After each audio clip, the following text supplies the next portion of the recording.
We are live already this morning. Let me run over to my page because I forgot to do that on Friday. Sorry, folks. Waiting for it to renew here. Come on in. We see you out there. Welcome. Come on in. Getting the Facebook set up now. There we are.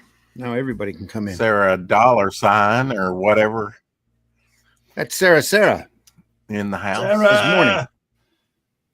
Sarah. I'm okay. Really looking forward to this book and discussion. Got a great book here for you. Come on in, folks.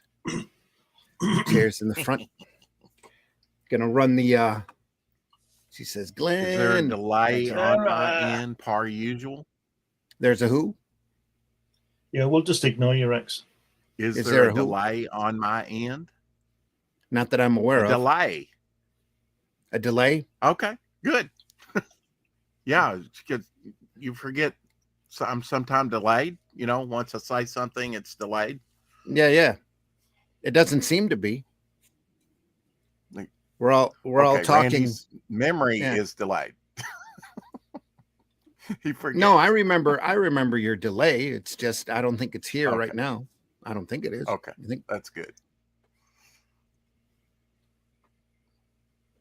Shouldn't be. Caleb's in the house. What's that? Caleb Reynolds. Morning, hey, all. Morning, Caleb. How you doing, man? Nice to see you here. Welcome aboard. Sarah says, yep. My name is literally Sarah. Pronounced the same. Sarah. Spelled differently, hopefully, I guess.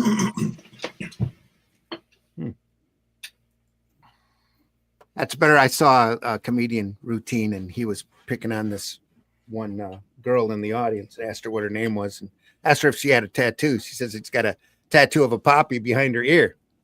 He goes, why do you have that? She says, because my name is Poppy.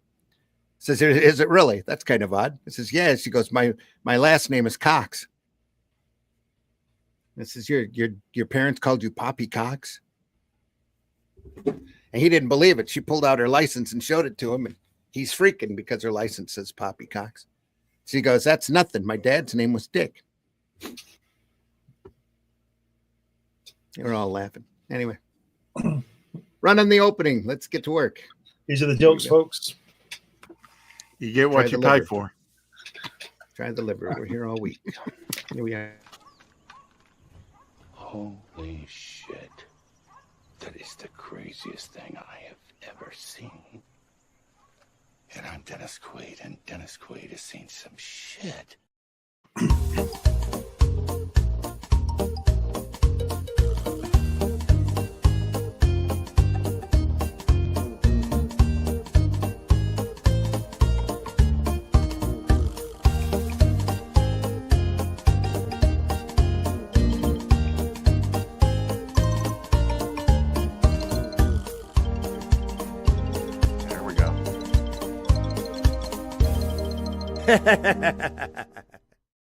You're saying there we go with the Zap number one?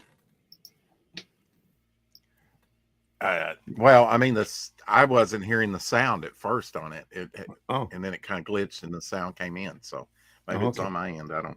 But the wonders of streaming. Do you really laugh that way? Do you really only when I want to? Randy? I have an evil laugh too. I hope you had a good Thanksgiving, my friend. I know Glenn didn't celebrate, but I celebrate life every day, Rex. That's right. That's what I was going to say, is that every day you should be thankful and celebrate. Absolutely. Every day. What is it? What is it you lot are thankful for? You got rid of us or what? No, that we ran over the Indians. Steamrolled. We steamrolled over those natives. I just watched rewatched the documentary. It's like a 3-disc set I have on the Indian Wars, so I've been all through that. Recently. Because if anybody out there getting in a Western mindset. If anybody out there doesn't realize it, I was joking. But we survived the first winter or so, and the natives came up and said, "Well, let's have a party." So that's what we did. Yeah. or and something had like a that. good- I wasn't had a there. good had a good harvest and You're older, right? got ourselves stuffed and ready for hibernation for the winter. That's what it is. Got to add those extra Mhm. pounds and so that we can worry about them come about March or April. We I used had to a celebrate friend by that just going conquering was the world. related to. I Maybe had a friend who's sadly passed away now. I think he passed away in 2010, if I remember right. But he was related to the Sacketts. Now, when Jamestown was founded, it didn't take off. Everyone died, right? Kind of like the Donner Party, except they didn't eat each other. But the Sacketts were instrumental in the first settlement that actually grabbed hold, and he was related. Hey, Russ. Hello. Russ, how you doing? Yeah, good. I have returned. Sarah says I didn't notice any delay. It's going smoothly. Yes. Right. It's smooth. Rex says hit that button. Sarah says, lol, I did mine myself and then kept it when I got divorced. It's easier than my maiden name, but no one could pronounce it pretty much my entire life. Your And maiden a lot name? of people keep their last name, a lot of women Might be a great for, book. business, professional reasons as well, Mhm. even though they may be married, Walls under of another shelves of things behind everyone I want to see. Yeah. Yes. Says there's Russ. Sarah says, yes. Russ looks a little sparse back there, though. He's got low hold light. Hold on. That's because all mine Yeah. in front of me. There you go. You see, So we can look at it all the so I time. can look at them. So you can't look at them, and I can look at them. Yeah. That's just about half the collection, I think. There. Yeah, I know you got stuff. I got stuff. I'm in my basement. They're all over on the other side of that curtain or sheet and back behind their bookshelves. I've Along got with the operating table. Your brown along with the operating table. I've got a little canning cellar in here that's full of that's full of paperback books and videotapes. Yes, VHS tapes. Still stashed on shelves. And Betamax. as well as other VHS. not betas. I had all my Betamax tapes stolen from me when I was younger. I had an incredibly nice collection and a very bulky Betamax machine, and was incredibly proud of the collection I was building. And then somebody broke into the house and took them all. So anyway. Took the machine or just the tape? They took the machine and the tapes. Betamax was the superior Oh yeah, you can have something to play format. It really It was. didn't last that long, beta did. No. No, I figured it was beaten to death. Figured it was the crackheads across the street, and less than 2 weeks later, their house burned to the ground. But anyway, okay, not enough shelves for me where I am. But that might change when I move. Good luck, Sarah. Yeah, we all have to move in order to make room for our books. Yeah. I built my shelves. Glenn, did you? You can never have enough shelving. Did you celebrate Doctor Who Day? Nobody The other day before Thanksgiving. No. 61 years. 61 years this year. I love that answer. Listen, I watched the no. first one. I watched the first one, and I can testify under oath that no one ever hid behind the settee because of the Daleks. It's an Really? urban myth. It's Well, an now, urban did you myth. have It's an an urban urban myth. It's an Urban myth. Urban myth. That's like people dying during the War of the Worlds broadcast. They said that there were a couple people that committed suicide or that died. Just That didn't happen either. Yeah. Just a couple of water towers apparently got shot at by somebody's shotgun, thinking it was a tripod. Yeah, that's called alcohol, I think. Well, I'm sure that's what it is. Do you remember, Glenn, when you were a kid and you watched the first episode of Doctor Who that we still have today? You know, we've got a lot of lost classics. I think in the late 70s, they were getting ready the next day to erase it. It was on a dock to be erased, but it was saved. The first 3 series, I think, the Marco Polo, the 4th series is totally gone, but go ahead. Well, the first episode, I think was it was a broadcast the weekend Kennedy was shot, Mm. and it was Yes, the day after. It was delayed a day, 24 hours, so it should have gone out on the Friday and went on the Saturday. Mm. Yeah, So- my question to you was, did you watch it on that broadcast or like the week after when they rebroadcast it? Because of the I will have. I don't remember, but I will have watched it on the original. I would have thought. Mhm. I the first time I was affected by Doctor Who Who day? would be when I didn't even know that it existed. when Tom Baker turned up and Pertwee died. Right. And that was a 4-part. It might have been a 4-part. It might have been a longer than that. It was the Spiders of Mars. 4 or I think 5. it was, I think it was Spiders of Mars. I Was don't it- know. That's a David But it- Bowie album. But it had Planet bloody of spiders. I think. It had big spiders on their backs, and they Yeah, were big taking them over. And they were speaking through the people, and Sarah Mhm. Jane had a spider on her back, and it was really creepy. I think I may have seen episodes with John Pertwee in before that. I'm pretty sure I did, but that's the one that sticks in my mind because Yeah. of the spiders. Hmm. Okay, Well, so what- yeah, What happened to me was it that kind of I used controlled you. I used to watch it. We got that delay. Yeah, I think so. Go ahead, Glenn. you used to watch it, Glenn. I used to watch. No delay here. I used to watch it all the time, and then Pertwee was sort of grounded, wasn't he? They had that army thing in, and Yeah. and then by the time Pertwee left and Tom Baker took over, which I watched, they'd already lost me because they That was- ruined it. They ruined Oh yeah, it that was because they grounded him. yeah. And I sort of I Yeah. kept on going like you do, and I thought this is just stupid. And then Tom Baker came in, who I think is Doctor Mm. Who, like I think Sean Connery is Bond. Yeah, yeah, Um, I'll go with that. Yeah, And then I watched Tom Baker, and then who was it who came after him? That stupid bloke with the cricket bat.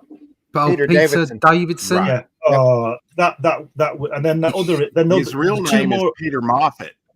and then 2 more idiots after that. Colin I- Baker, and then that other guy, that Sylvester guy. Mr. McCoy. Oh, my I'm God. with you, mate. I turned off. Once Peter Davidson turned up, I did used to watch it, but it was very spotty. Yeah. And after that, I didn't really watch it at all.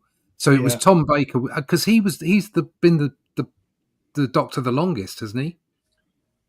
Who? I don't know. I think he had the longest. I think he had the longest yes. run Who was in years. Tom Baker. who? Baker? Tom Baker. Yeah, he was 7 So he 5 is- years, 7 years. Yeah, he is the Doctor. And, Yeah, and yeah. then- So he was part of my formative time. Yep. I would say Yeah. Tom Baker. The only Well, that- person in my personal, I really liked Pertwee, but again, I absolutely agree with you about what they put him into. And I think the only person that came anywhere close to Tom Baker, in my personal opinion, is Capaldi. I think Capaldi's a fantastic actor, and I think if they'd have given him the right material, it could have been really, really, really good. That was the whole But key with most of the Capaldi. material was average at best. I have to say that So- I like Eccleston.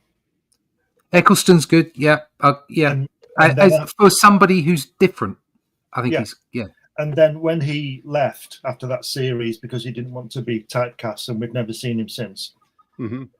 I didn't watch. I didn't watch Matt Smith. I didn't watch Capaldi. I certainly haven't been watching this new guy.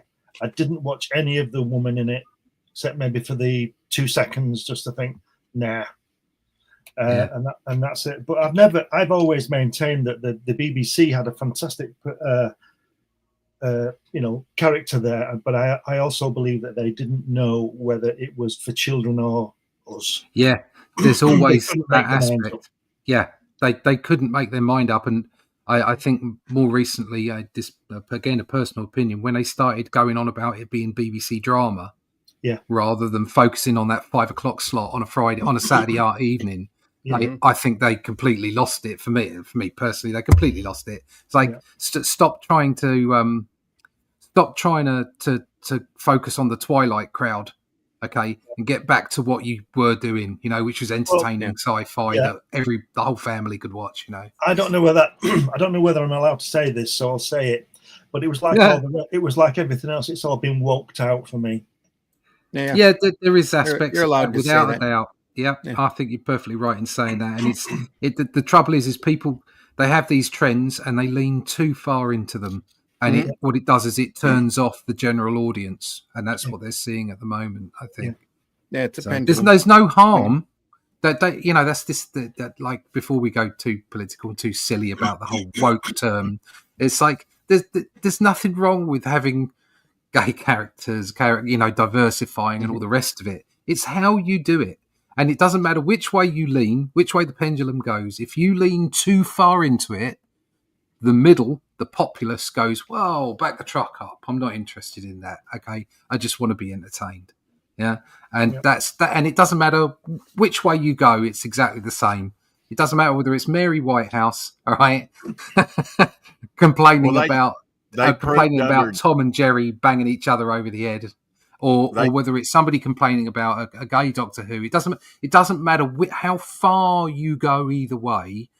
The middle is like, well, just tell us stories, just tell us good stories. It doesn't matter what these people are or what they present as. Just tell us great stories. They proved that under David Tennant that it could become the most popular thing out there. In the modern day, yeah. And then they went out of their way to muck it up as fast and as quickly as they could. Because back in the day, back in Tom Baker's day, we didn't worry about an American audience, and it was one of the most popular things on British television. So yeah. Well, that's the influence to a Star Wars coming in. That's They put you can't Baker see in and send him out. You can't look at any of this in isolation. Can you? No, really, not at all. And it all feeds off of each other. But then if there wasn't Doctor Who and Star Wars, there wouldn't have been Blake 7. Exactly. Yeah. Which hasn't been rebooted for a reason. So I wasn't that much of a fan of Blake 7. I'll be honest. You got to go back and rewatch them now. With your they're on YouTube. There were two great series that they didn't continue. One was The Survivors. Remember that one? In the mid-70s. I've never seen an episode of that, but I've heard a lot about it. It was really good. And then what's it called? Tripods. Tripods. Tripods was fantastic. But was that early 80s? Yeah, what happened was they made the series, and it was like there was another series called about some lawyers. Do you remember that one, Russ?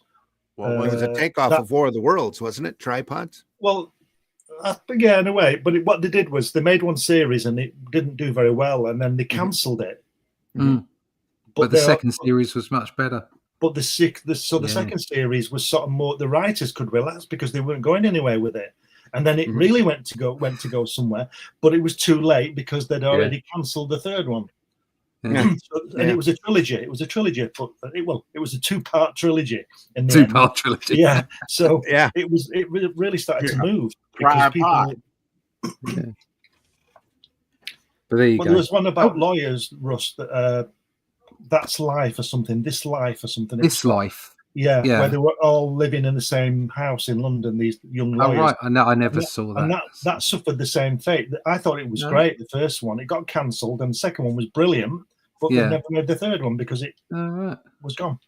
They took that series and brought it over here to America, ran it on MTV, and called it The Young Ones. The Young Ones over here is completely different. Well, I didn't watch. I watched one episode of that, and that was enough. I don't think people's heads coming through walls and hitting people on the head with frying pans is my kind of gig, unless it's Laurel and Hardy. Sarah says the karma comment was linked to the robbers and then their house burning down. Since that may be confusing later on, trying to read the comments. LOL. Yes, Sarah. I'm Sarah Jane too. There we are. Sarah Jane Sarah. Heyo, Acapad, aka Pad in the house. Acapad. Good morning, Noodles. Nice to see you here. Is that a friend of yours, Rex? I thought it was Kevin Spacey. Might have been. Yeah, Noodles. We're glad you're here. Yeah, I'm broadcasting over on my channel too. So yeah, we're picking. There we are. So, agreeing with Russ. Either extreme isn't a good thing. Either extreme isn't a good thing. Middle ground's best goal for anything. I think for popular entertainment, that's absolutely right. Art should be pushed. boundaries should be pushed. Yeah. But So glad to but be for here. entertainment, you need to entertain people, not lecture them or loathe the people that buy your material. It's Right. Speaking of Pretty entertaining clear with people, escapism. we're 20 minutes in without introductions. Hi, I'm Randy Zimmerman. I'm your host. You can find my stuff over at aerocomics.store. Also with us today is Mr. Glenn Fleming. Glenn, introduce yourself. I'll keep this brief because we're 20 minutes in Please and the boss do. is getting angry. There Right. we are. I'm a writer. I write loads of things, especially this Jack Kirby book, which details my visit to see him in 1988 and 1991. I also publish things. And this is Comics Unlimited by magazine, 100 pages about articles and interviews about comics and stuff like that.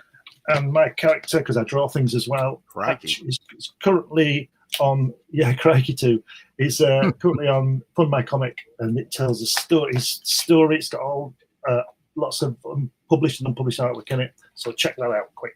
Do it now. Yeah. Also with us is Mr. Rex. Do it Rex, now. introduce yourself. The Silver Fox.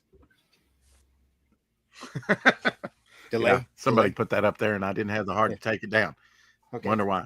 Anyway, you can find my project over on Fund My Comic. I do a daily show for the next less than 2 weeks now. We'll be back on my channel on the 9th, but we're broadcasting over on Shadowhawk. So if you're not subscribed to Shadowhawk, subscribe to him. Trying to build his channel up a little bit and just do some things over there. But I do a daily show called the 4 o'clock Shadow, 4 Central every day on YouTube. Excellent. You can find me on X and all the other places. All right. Also with us, Mr. Russ Leach. Russ, introduce yourself, please. good morning, good afternoon, good day. My name is Russ Leach. I'm a comic book artist from the UK. Done a few things, bit of Batman, bit of Ben 10, bit of Marvel, quite a bit of Doctor Who. Been around, but the most important thing I'm doing right now is the Atlantean with Randy and Arrow Comics. It's gone off to print. Book 1 is at the printers right now. It'll be coming back to us next week, hopefully, and we will be sending it out to our backers. And once it's sent out to our backers, we'll then produce a retail version, and we'll be able to tell you where you can go get that if you don't want to wait for issue 2 and pick up 2 issues at once next year. But we'll keep you abreast of all that information, everything you want to know about the Atlantean and our production. You go to russleach.com and sign up for that email address there, sign up for the email list there. You can get me on the social medias all the way, all the usual stuff. Go get them on russleach.com. But the most important thing, if you want to keep up with what we're doing, sign up for that email list. That's russleach.com. Which is a story about coal, right? For those Yeah. that don't know. Yeah. It was just like, here you go. I was trying to show you smart. Here you go. Oh, okay. Ta-da. There's a piece. There's one of the pages. Bar scene. It's good fun. Okay, it's just like Savage Sword of Conan. That's what That's we're right. after. Happy It's the December, kind of thing we're after. Here you go. It's some of the artwork going on in there. You can read that by Yeah, picking look it at that. up from Critical Blast website, or even Amazon or Barnes & Noble. We'll let you find out how to do that. Just go over to russleach.com and sign up for the email list. There you go. All Hey, right. Chris. I'm going to wipe out my name here. Give me just a second. Red Dress Press in the house. Hey, Chris in the Can't house. get enough of that shit, good, Chris. There you are. Hey, Chris. Today's book, Comics, A Woohoo. History of Comic Books in America by Les Daniels. By Mad What do you Peck know about Studio. this book, Randy? It's yellow. It's yellow. Banana Man is on the cover. Now, And Randy, before you start, Randy, don't Yeah. move it because it's perfectly in focus. Okay. Don't move it. I did all my fidgeting before I went large on the camera. You could, though, having said that, could just move it up a bit. Just No, move no. it- not the board, the book. Just the book. Just Just the the book. book. Just push You the need the book book up a couple of millimeters so we can see. That's it. Stop. That's it. Not like Perfect. Perfect. Look at that. I wish I had That's something to perfect. secure You that. can open Mate. it though. You're going to get an Oscar for that camera work. That's brilliant. Oh, okay. You won't get an Oscar for that artwork on the cover. Oh, It's a Did he pig say flying that? a plane called Misunderstood. Misunderstood. Why on earth didn't he get someone to do it who's actually been drawing comics? Somebody who can draw. I think this has got kind of an underground feel to it. It ties Oh, into I the back of suppose. the book rather well. Thank you. I like I it. suppose so. I'll give it. His I And- like it. He's punching a pig in the head. It's pretty Yes. cool. And in all my research, I have not found this incarnation of Banana Man anywhere. So. I ran across this book when I was in high school because my parents wouldn't allow me to buy superhero comics.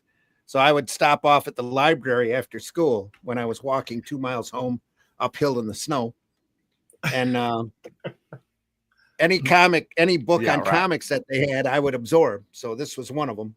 And then later on, I kept buying copies of it wherever I found it. And I've gone through about 5 copies of this book, and I have given them away to people I thought would appreciate the book itself. I think it's a great overall history of comics up until about the mid to late 70s, Yeah. which was when it was done. This is approved by Kids for Earth. Yeah. I got given this book in paperback version in God. It's got to be like 35 years ago. No, it's got to be nearly 40 years ago. I got given this book. I had no idea there was a paperback version of Yeah. it around. Yeah, I got a floppy back version of it. Yeah. This particular one, I believe, This came I out paid, in the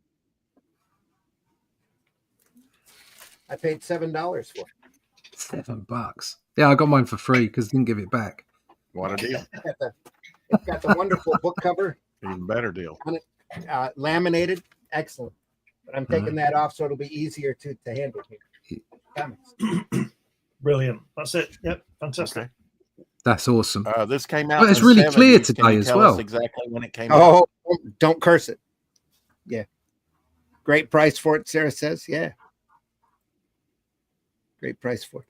Red press in the house. It's officially December already. Shh. I don't want to go there. I got snow on the ground here, and it doesn't leave me in a good Thank you, mood. Sarah. Wow, with all the detail. Love it, Russ. Yep. Loves that page. I was Yeah, thinking. I had a Christmas record on today, and I've got mince pies. Christmas started. It's 1st of December. I have a pecan pie upstairs waiting for me right now. Yeah. It's sacrilege to do anything before 1st of December, but after that, gloves are off. How dare you? Exactly. Contents cover a lot of ground here. Oh, Matt's in. Introduction, coming of comics, all the way through the underground comic movement Hey, Matt. of the Okay. late 70s. Back in Matt it's- Black. was this published in the 80s? Let me find a date here. Because there's some wonderful kerning on that contents there. 70. It looks very 80s. Copyright. Looks like 71. 1971. Yeah. 71. by Les Daniels. Wow. So it was early 70s. Yeah. Well, that kerning was ahead of its time then. Yeah. Turning kids. There we are. Kerning and leading, not something anyone's going to know the words for these days. Introduction. There's our man right there. It's Cheech and Chong. Yeah. Both of them. This was that era. Just keep that in mind. This is when this Yeah. was done. Coming of Comics is a nice little explanation of the start of comics. We'll go through this one pretty quick and get to the meat. Birth of the comic book. Are Freak Brother comics worth anything? All depends on Sure. what edition you have Especially because first they had printing. multiple prints. Yeah. Isn't that Oh, yeah. ironic? Isn't it ironic that the first yeah.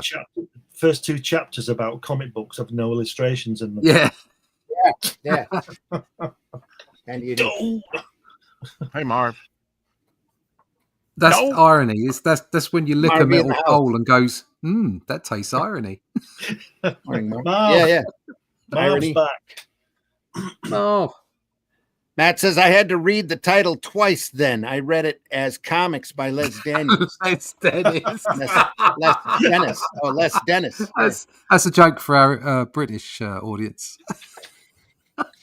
No, it's Daniel. It's Daniel. And then all the comics are printed sideways. Yeah. Oh no! So Great. they can get- Don't change the size. Don't just you're gonna have to turn the book. Yeah, There we'll goes just the have to camera. crop it. That's fine. Look at that. There we go. Superman. Those legs look a bit funny, don't they? There's, God, which is She's which? got some chunky legs going on there. Yeah. Wow. Well, on Sunday Funnies, we'll eventually go through my from the 30s to the 70s trilogy that I've got Superman, Batman, and Shazam from the 30s to the 70s. That's got Oh, all for sorts my of great sins, stuff in it. For my sins, I watched Black Adam the other day. Oh, sorry. Well, yeah, we see I'm not quite as picky as you lot. I quite enjoyed it. Well, it was goofy fun, but the best part of that movie was Pierce Brosnan and Dr. Fate. 'cause Oh, Pierce Brosnan I was love Dr. brilliant. Fate. Yeah, but I think it was another one of those films that suffered from the fact that it had been surrounded by so many bad movies. Yeah. That it kind of just suffered from it. Because okay, it wasn't bloody Shakespeare, it wasn't brilliant, but I'm easily pleased. I like a crappy movie, and I was thoroughly entertained from beginning to end. I mean, the Rock is always good fun to watch. Good show. I thought it was good. It was just such a pity that I could have easily watched a second film of that type easily. Yeah. But there you go. It's just a victim of its timing. I suppose it's a bit like Batman versus Superman. I know that there's lots of purists out there that loathe that film.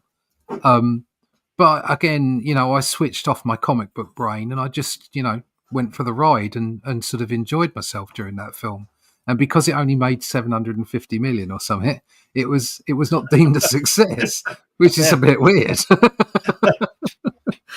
Well, they should have never made Black Adam in the first place because he was a one-hit villain, Yeah, really, yeah. back in the 40s. And that Yeah. story is classic. That is, Right. We'll look at that story. We'll have to look at that. Yeah. But they kept bringing him back, and it's like, oh, what are you doing? And then the Rock took to him and had to do a movie about him, and I'm like, oh, guys, come on. It's a good Well, he character. looked a lot like the character. Very I will small say that. doses. He did, but he gave up doing Doc Savage for that movie, and I'll never forget that. Oh no, he would have been great doing that. Yeah. Would have been fantastic. The Man of Bronze.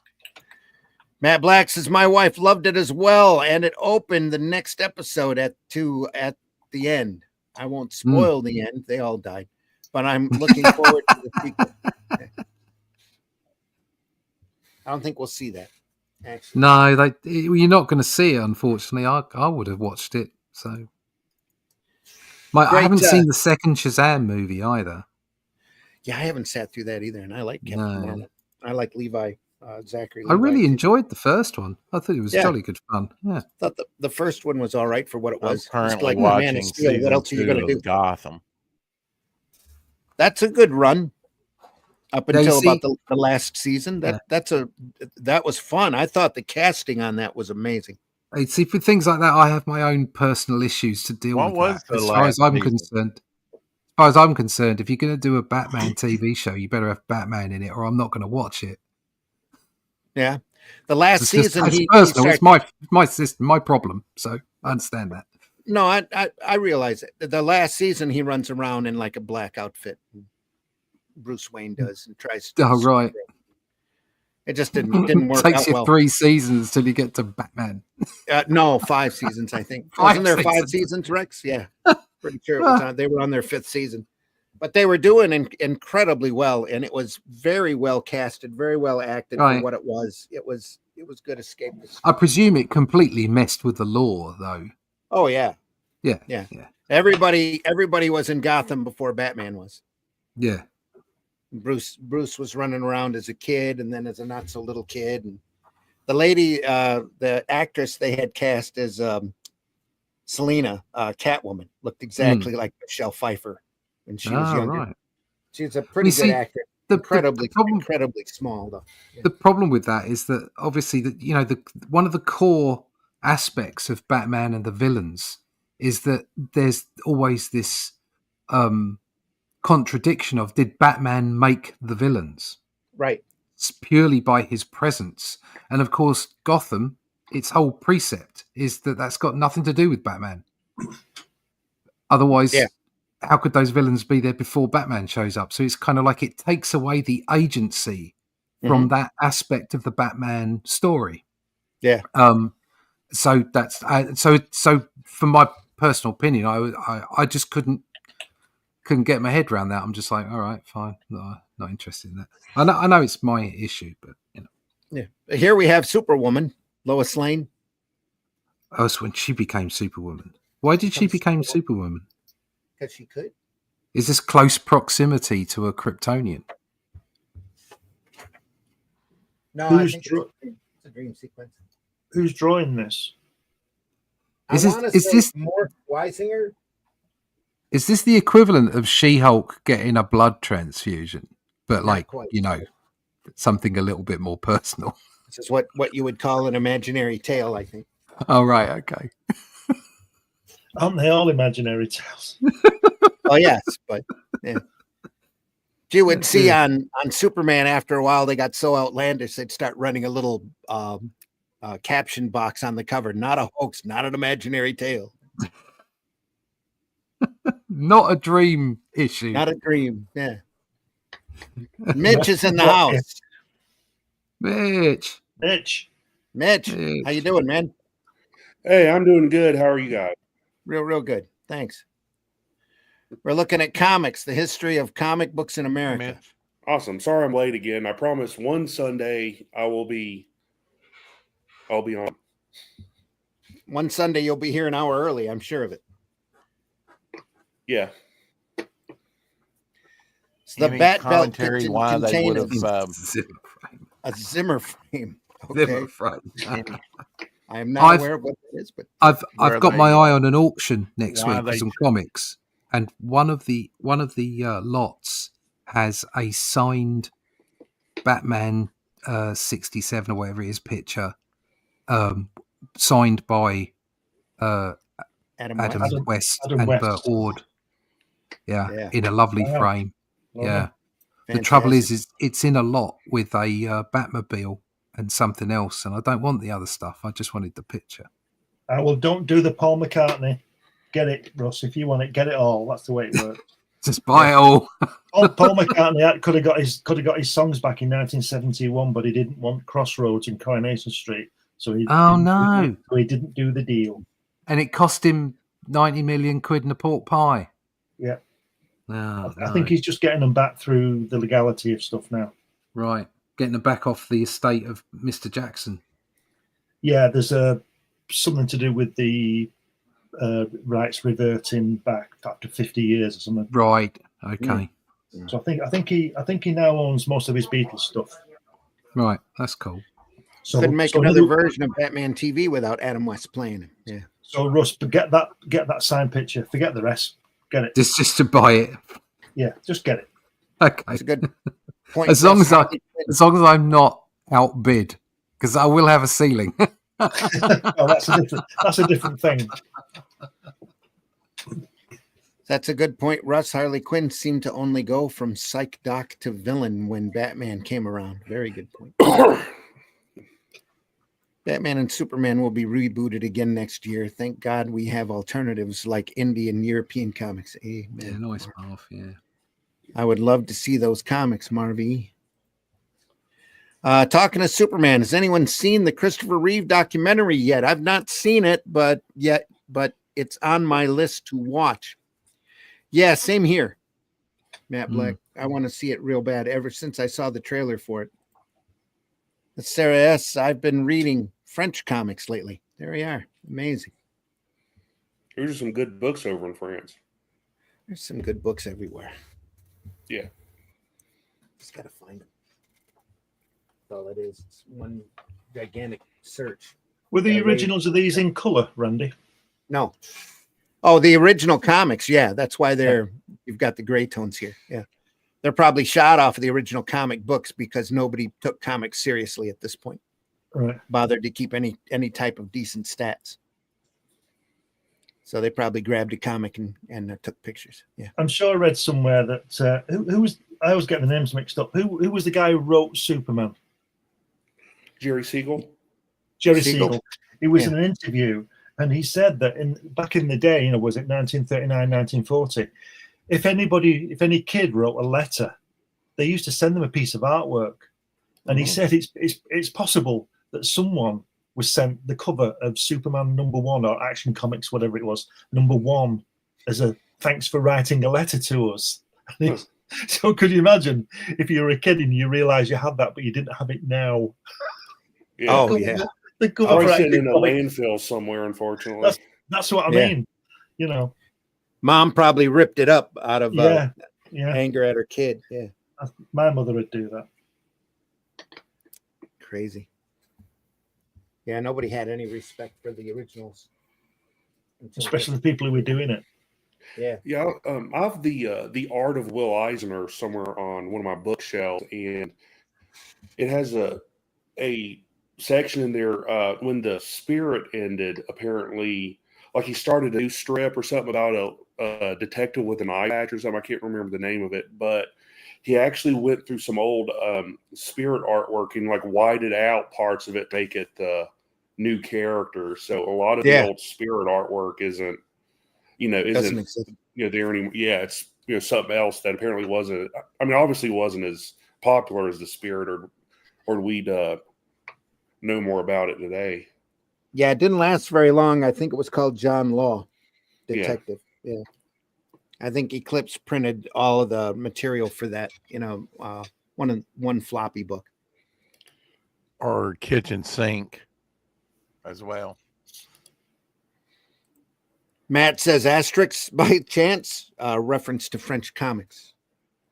Yeah. Also says Glenn, Nan would rip it up before you even had it in your hands. LOL. That's right. Yeah, that's dead right. And yep, turned out she was just dreaming in the hospital. So there we are.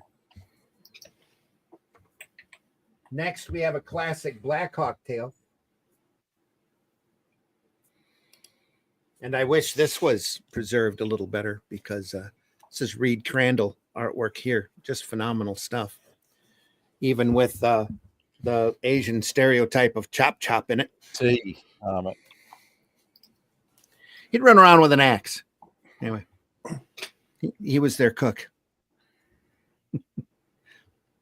And as far as I know, they're laundry person, probably. Very bad Asian stereotype there, but incredibly pretty artwork. Great stories. Chop Chop. Chop Chop. Sarah says, I wonder how many adults wrote as if they were a child so they could get a piece of art. I would. Well, you would now. LOL. Back then, they didn't think anything of it. Using my right non-dominant hand. Yeah.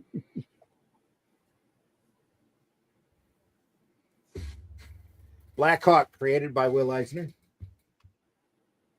for quality. A series of pilots flying a little bit super advanced planes in a troop, hiding out on an island and doing good during the war. I was amazed that Dick Tracy movie had a triangular wing plane in the movie serial. Yeah, very advanced for the 40s. Technology, because all that technology was new. It was science fiction then, and then I think in the Captain America: The First Avenger, they showed something similar without the propellers. flying Red wing. Skull ship. Yeah, So yeah, flying wing, which the Nazis, Hitler and scientists invented. yeah. Yeah, they got to New York and that.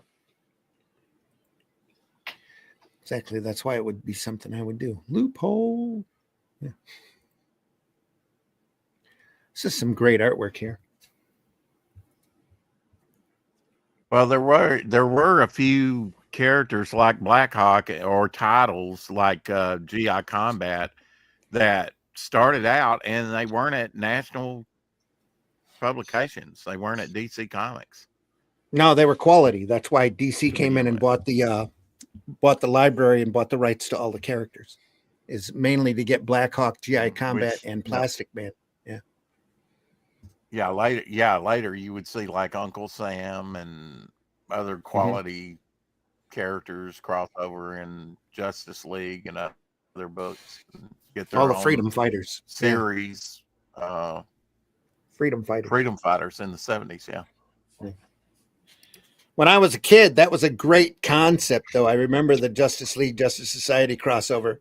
They ended up being zapped over to Earth X, which was a world run by Nazis, where the Germans had won the war. It's pretty cool. They were controlling Kind of a freedom fighting scenario. Yeah.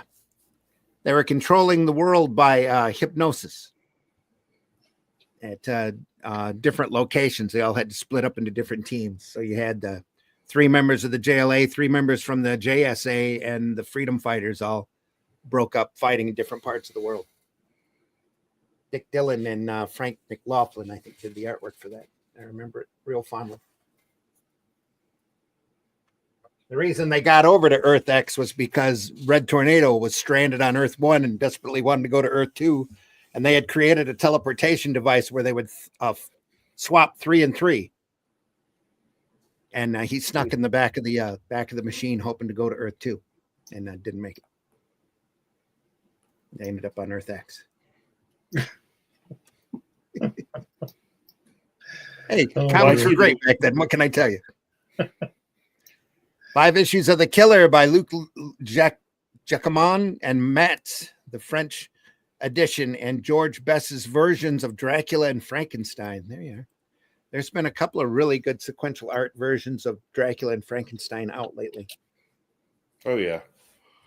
Terry Gamble just got done doing a Kickstarter for one of them. Yeah, the Marvel series from, what was it, the 60s or 70s? Monster of Frankenstein was really good. Yeah. So it's the Tomb of Dracula they did. That ran for, 75 issues at least. Yeah, all First Appearance Gene of Blade Colan was in that one. Yeah. I think Mike Plug work on Tomb of Dracula also? He might have at the start. I mainly remember Plug working on Werewolf by Night. Yeah. At least for the first 6 issues or so. Yeah, his Marv was saying to me the other day. Sorry. Marv was saying to me the other day that he was reading that. I think I'd got it wrong because I was asking if it was the one that was on Kickstarter recently, because that looked really, really good. Yeah. They all looked really good. Oh yeah.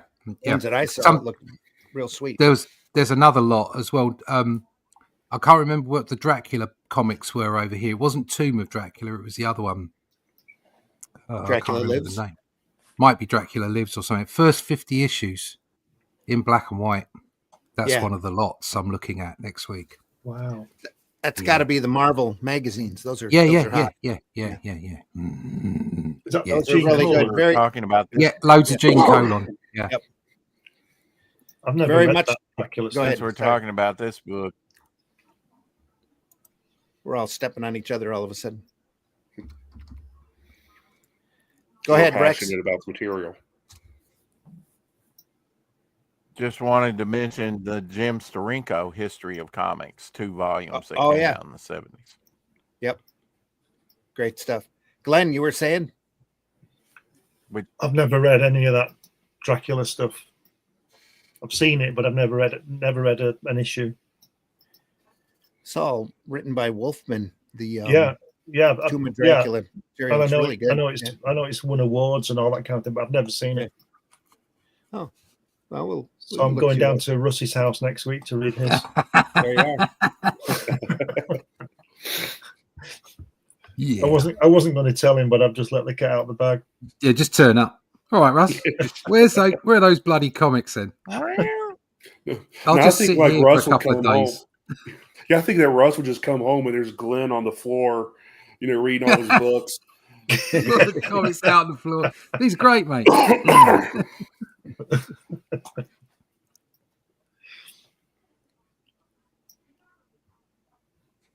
I'm just gonna keep moving along here. Keep moving.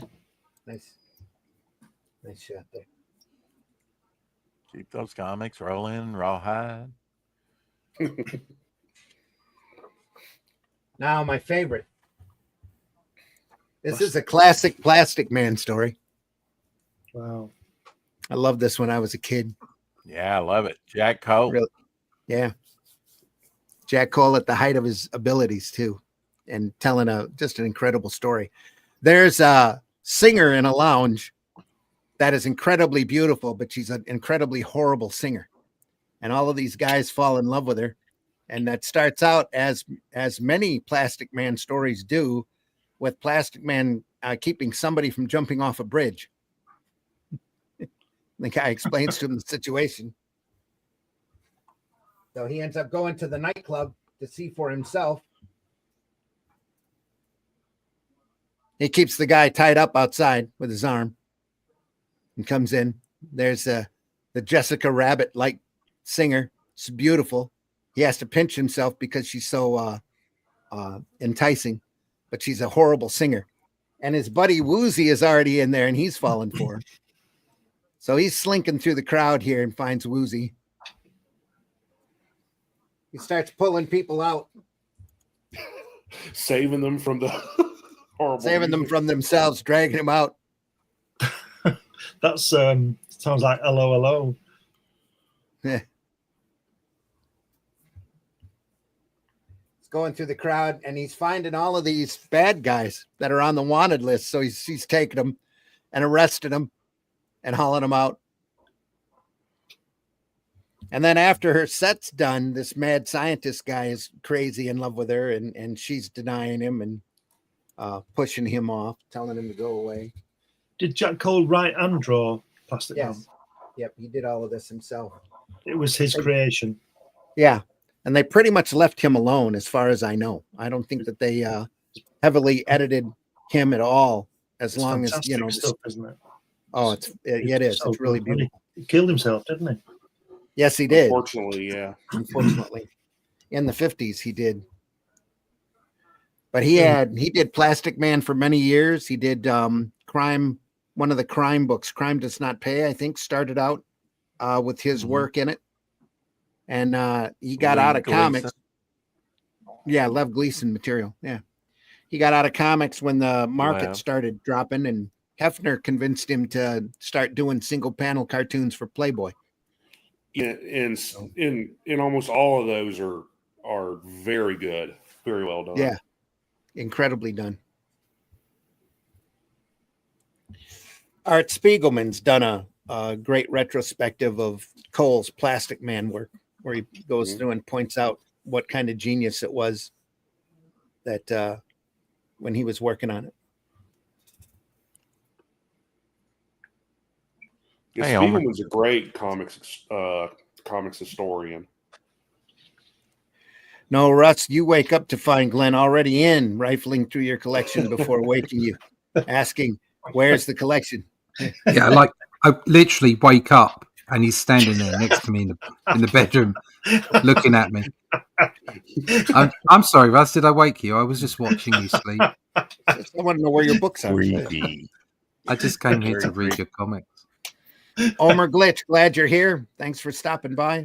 Appreciate you very much. Hope you're being entertained. Matt Black laughs. Hi, Acapad, Noodles, Caleb Rex. Matt Black says, ha ha. Right. So the mad 28th, scientist. I should point out, Good. Randy, that the 28th, there wasn't very many women in, we just lost this year Ramona Frieden. Weren't very many women in comics, but it's the 28th of November was the heavenly birthday of Ann Brewster. She did Bullet Man Young Romance, which was the first romance comic started by Simon and Kirby and Jack Kirby. Mr. Scarlet, Journey into Mystery, Yankee and Doodle, Crime Does Not Pay. You mentioned that book. And the Saint and Classics Illustrated. She was an artist on all that. Yeah. I had never heard of her before, but Trina Robbins has done a book about women in comics that I keep meaning to get. Anyway, he approaches the girl. The girl tries to entice him, and he's not fooled by her, so she gets mad, throws him out. The mad scientist guy is upset too. Your he lips leaves. taste like plastic. Look at that pose above in the panel above that when you're pointing at where he's running. Here.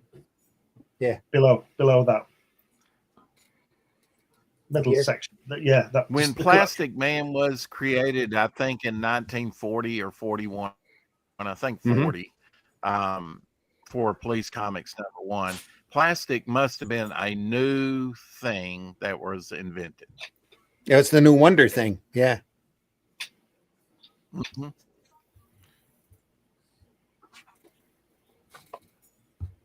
So anyway, this mad scientist guy, he comes up with the idea if he can't have her, he doesn't want anybody else to have her either.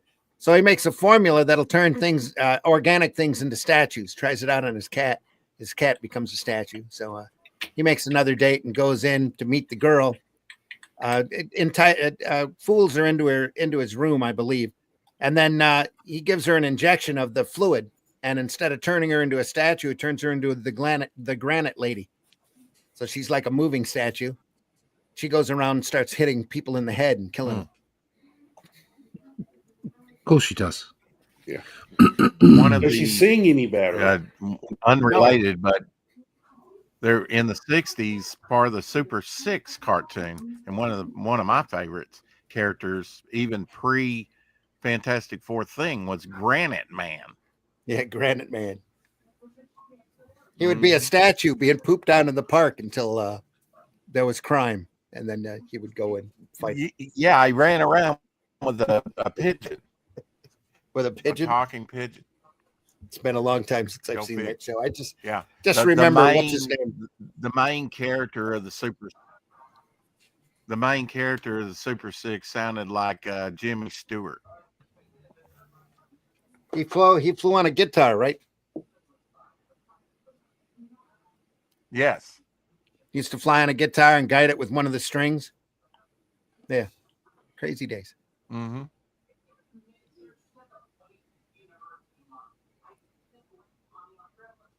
So yeah, now she's gonna start pushing her weight around literally. So she gets Plastic Man, starts choking him. So the way he gets out of that, there's a tool truck in the street. So he reaches in there and grabs a drill, plugs it in. He's going to drill her. He does. Didn't Michael Jackson have an album called Driller? Yeah. No. So it's a whew. She goes running off. He goes running after her.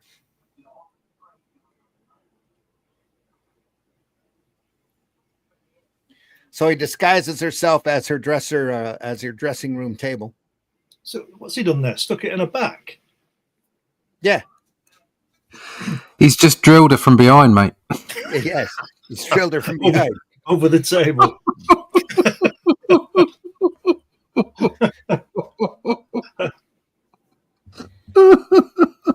We'll never get to host MasterChef, mate. Plastic Man kind of has the origin of the Joker. He fell into a vat of acid and became Plastic Man, where his skin was pliable. After being shot. Yeah. He was. What was his criminal name? Eel something. Eel O'Brien. He was a criminal. Yeah. Eel O'Brien. Mm-hmm. So she goes back to her dressing room. He's disguised as her dressing room table, and grabs her, makes her swallow the solution, turns her back human. Here, love, stick this in your mouth. I'm still laughing at the being drilled from behind. Yeah.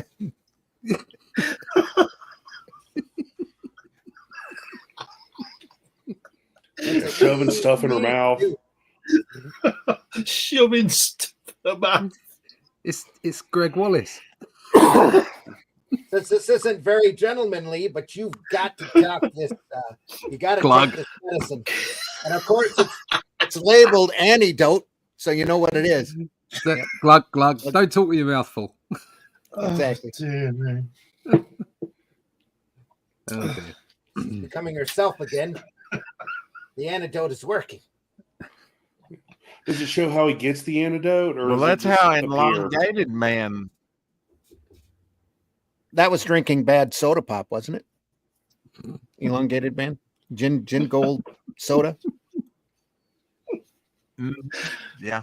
Mhm. The horrors of mass manufacturing. You know. But I don't think he ever drilled anybody from behind. No. Well, I No. don't know. He was married, so You've never lived. Hey, we don't know what their agreement was like. she did turn evil. He turned into a homicidal maniac. Don't forget. like you do. Yeah, like you do. Yeah, this was murder The at more one you point. know. I remember that. Sarah says freaking hysterical. Says makes her swallow. Yep. OMG.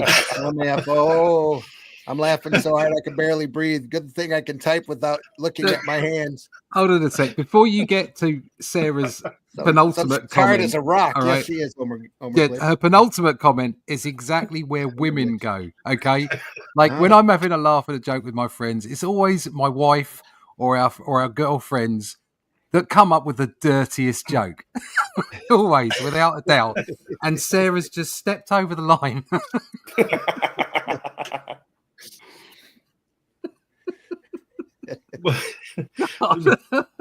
It's Ricky Gervais in the office when he's talking to that bloke and he says, "Women are filthy."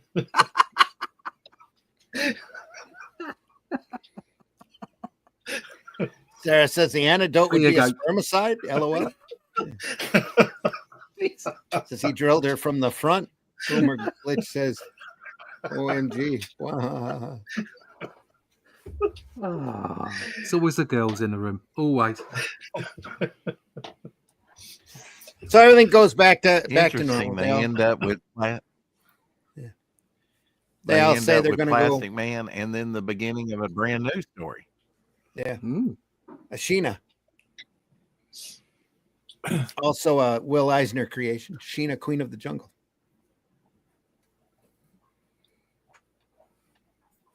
I wonder who a tailor is. I don't know. Is that a gorilla on the front? I can't tell. It's so dark. No, it's a medicine man. No, the other Where- side. Where's his hand going? Mm. There. Yeah, that right there. Hand is up, right there. Oh, Sarah. She's behind him. She's behind him. Yeah.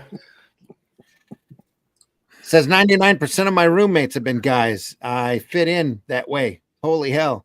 When people say you suck, I mean, in all. I lean in all all creepy and say, I swallow too. too. Shuts their brains off in an instant. Says, why is the book sideways? Because the pages are printed. The Because comic I have a pages crick are in my printed neck. sideways. Yeah.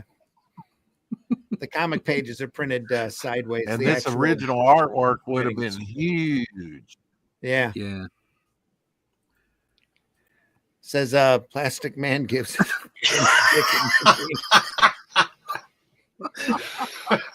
priceless. There's something Well, funny. well, when Susan. it's when he's being choked, yeah. I mean, Sorry, he has complete muscle control. They never got into his sex life that I'm aware of. Yeah. It would make for a it's great probably too comic. dirty. Yeah, it's probably too dirty to get into. The chat has No. turned us blue. Yeah. Well, Well, knowing Jack Cole, If we or could have about one him, power, Yeah. let's face it. If we could have one power, it'd be like Mr. Fantastic, Plastic Man, and Elongated Man, all those stretchy characters. There's Come a classic We were- old joke about pulling on the ears. That anyway, Yeah. we can get into sometime later. knowing what I do about Jack Cole, it wouldn't surprise me if he hid some like subliminal sexual stuff in his artwork or stories or something like that. I'm sure it's there. He was Oh yeah, yeah. very much a genius and probably really bored with what he was doing. Here's Sheena, Queen of the Jungle. So of Who's course, popping out of those. gotta have that leg Yeah. going past the border there. Woo woo. More great stuff. Is this still Jack Cole? No, this is somebody else. I'm not sure who did the artwork on this. Did Jack Cole only do? What Last did Russ just say? Turn to blue. Yeah. Oh, man. Chat turned blue. Says I love that joke. Pull them ears. Yeah, there you are. Yep. No, She had a Jack face Cole like did. a horse. You had to hold on to the. Oh, don't make me say that joke. Anyway, it's a long one. It has to do with the Fantastic Four and Reed and Sue swapping, swinging for a night. Yeah, Yeah. we all know that joke. Anyway, Turned invisible, and he Go to said, the "I next can't page. find it." Look at that. Lovely. Like in both pages, just like taking the central. Yeah. Pop out. Yeah. No, he's They- got quite an angle there with that elbow down the bottom there. here you mean? No, bottom right. That's a Mhm. pretty predominant elbow. Right there. No, Oh, that- that's not a particularly Oh, here. prominent elbow, is it? No. Get feet over the head. Yeah, it's a nice angle. Yeah. Yeah, it's a great angle.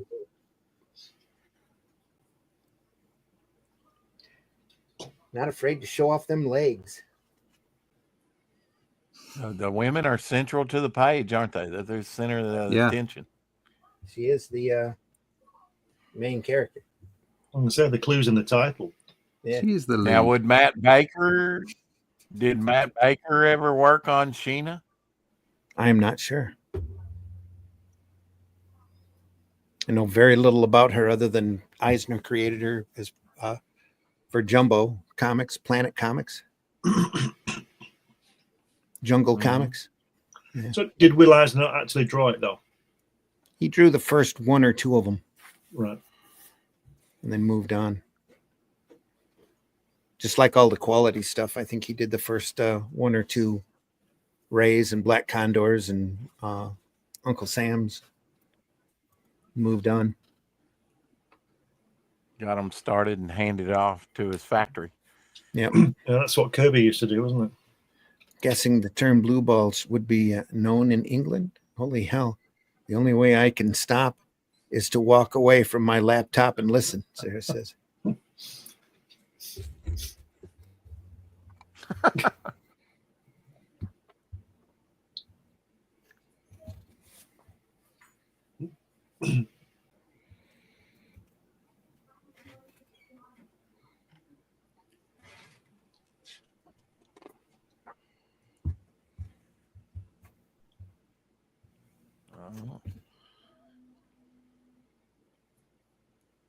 Did you say, Randy, who the artist was on that Sheena? No, I don't think it said at all. Back then, they didn't give credit to anyone. No. Just says Real Adventures Publishing Company Incorporated, 1948. It's a nice little, looks like gray wash here, or almost dual shade here. Effects of the smoke.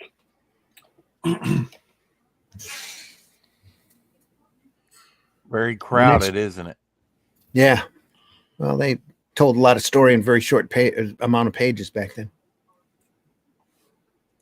It says Bob Powell, Randy. As part of Eisner and Iger Studio, Bob Powell drew many of the earliest adventures in the Jungle Queen Sheena in Jumbo Comics. Yeah, very likely that's Bob Powell then.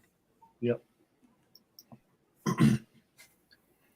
Created in January 1938. Mm-hmm. There you go. Next, we have a crime does not pay story. Babyface Nelson.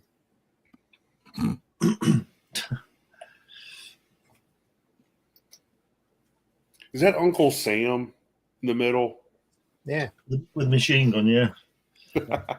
Didn't Bob Powell do Tommy gun. Daredevil, an issue of Daredevil in the 60s at Marvel?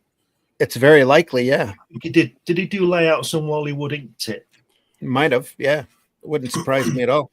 before he took over? I think he did layouts. I think Kirby did layouts on issue 1, and then Bob Powell, I think, did a couple of issues, drew it, and then did layouts, and then Wally Wood took over. Anyway, I think Everett did issue 1. Everett. No, you're right. You are Bill correct. Everett. Everett. Yeah, you are correct. Because it was Yeah. delayed. They had to make Avengers in order Yes. to fit the printing schedule. Yeah. Kirby drew the cover, didn't he? Yeah. He also did This a lot of might be- Submariner issues. Oh, yeah. Yeah. Did a lot of them.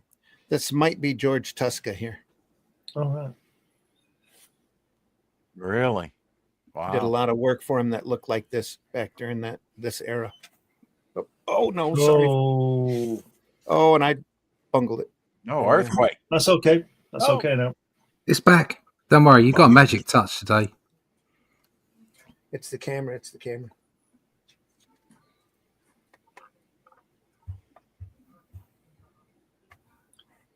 Very tight artwork here. Yeah, these guys with the hat style look like they're off the Untouchables with Bob Stack. It's that time frame. Yeah. Yeah. Mhm. Yeah, see? Yeah. See? Yeah, see? Your mugs. You've seen Your that mug. Mickey Blue Eyes. Get the fuck out of here. Get out of here. Yeah. Sorry. Well, I mean, it's the same thing Homer they're Blitz, yeah. dealing with in Gotham. It is hard to read the text, and the reproduction isn't very good in this, but the representation is really what they were after on this more than anything. I think Les Daniels is just happy he was able to reprint a bunch of old comic book stories. Like I said, it's very nicely drawn. He went through and picked Mhm. some of the best stuff. There's great examples here, sequential art.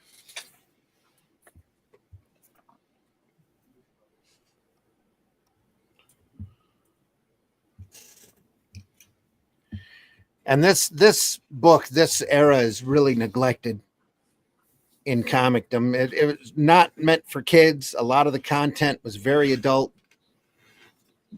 They tried to stay as true as they could to the actual story as they understood it, and they became quite notorious. One of the many books that helped spawn the Comic Code Authority.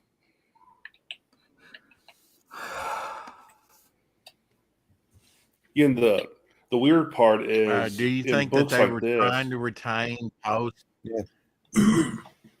Trying to retain what? Do Rex? you think that they were trying to? Do you think that they were trying to retain their audience post World War II? Oh, 'Cause that's there was exactly a lot what of it was. adults that were buying the cheap. Them and the EC line, they figured out that the majority of their audience was, were in the war overseas. That's why it's male dominated, and the content became more adult during this time up until the Code Authority kicked in. What were you saying, Mitch? just that talking about how this helped, the whole controversy in the 50s with comics. The funny thing about it is a lot of the material in these books you could also find in pulp magazines and true crime magazines, but for some reason, those books never really had the controversy that comics did for some reason. It's because Because it's associated with kids, isn't it? That's always the thing. Yeah. It's like, for some reason, that any kind of critic can't look at a medium, like whether it's a video game, a film, photography, comic books, and go, do you know what? It would be okay to have some kind of a stamp on there which would say this is for adults only, and then allow people, like their parents, to be responsible enough not to give that to their kids. Yeah. Okay, but no, it's like, oh, that's got pictures in it. It must be for kids, and it gets really tiresome after a while. Yeah, back then, it wasn't just kids reading comics; it was No, people of all ages. Yep, the market was really growing up at this point. There was separating is what it was. You had comics for kids that everybody knew, Captain Marvel, Shazam, that made. but for as kids. ever, it's Then you used have as an this guy. it's used as an excuse to censor things. It is. That's what it is. It's just an excuse. Oh, think of the children. That comic looks like a lot of bang for the buck. Yes, it is. Which gives rise to the comic Well, code. that's Yeah. Yep. Go ahead, Rex. that's why Ted Kennedy later, you know, due to the PTA women and the other things about violence in cartoons and stuff, like cartoons were great in the 60s and not so great in the up to the, you know, early 90s. They were still dealing with blood So, and other yeah. things in cartoons. It's really sad. This is Yeah, better drawn. This one. This is Mhm. this has got some good stuff in it. Hasn't it? It does. Mhm. You know, I remember, being a kid in the '90s. All of a sudden, every cartoon all of a sudden got preachy and Woke. well, no, the woke stuff didn't come until later. But I'm talking about like preachy, like it seemed like an extra day of school almost. And then I found out later on that they passed a law in Congress to like combat the quote unquote violence in cartoons. Like Saturday mornings had to have like a certain amount of educational material. Yeah. So like that's when you had like Schoolhouse Rock. yeah, Schoolhouse Rock, and you had like all of a sudden these other stories became like science lessons. Which I mean, I'm not against science lessons, but like Saturday morning cartoons was you were off of school. I wanted to Yeah. enjoy It's like a- there's nothing Or wrong they with would have a moral, yeah. yeah. There's nothing wrong with or they would have a edutainment moral message at the end. Yeah. or like infotainment or whatever you want to call it. But like that doesn't mean it should replace entertainment. Yeah. Exactly. Yeah. You're probably saying preachy was probably the wrong term, but yeah, it became like, just more educational material, and it was just, boring after a while. Because I Yeah. remember like 96 in at least my generation, 96 was like the last really great Saturday morning cartoon year, because you had all these cartoons coming out that were they kind of pushed the envelope as far as like the quality of the animation, the quality of the stories, and all of a sudden the next year it becomes a lot of those shows got canceled, and it became just bland and and stuff, and mainly it's because of that law they passed. Yeah, for me it was the late '60s when all of the great Hanna-Barbera superheroes stopped, and they started doing all these goofy shows like Scooby-Doo and Speed Buggy and all of that stuff, and the great stuff, just the more serious stuff, just went away. You really didn't see it come back until like Wow. G.I. Joe and He-Man Yeah. sprung up, and that wasn't It on was Saturday due morning. to that legislation. That was in the afternoon. Yeah, it was. And then we ended up getting Batman animated. So Yeah, that was. I remember when that came out. I was in elementary school, and that ran in the afternoons on Fox, and then they kind of Fox tried it a reran couple some times on episodes. prime time too. Yeah. Yeah, and then they would like air the series Monday through Friday. Then they'd have either a rerun of one of the weekly episodes or a new show on Saturdays.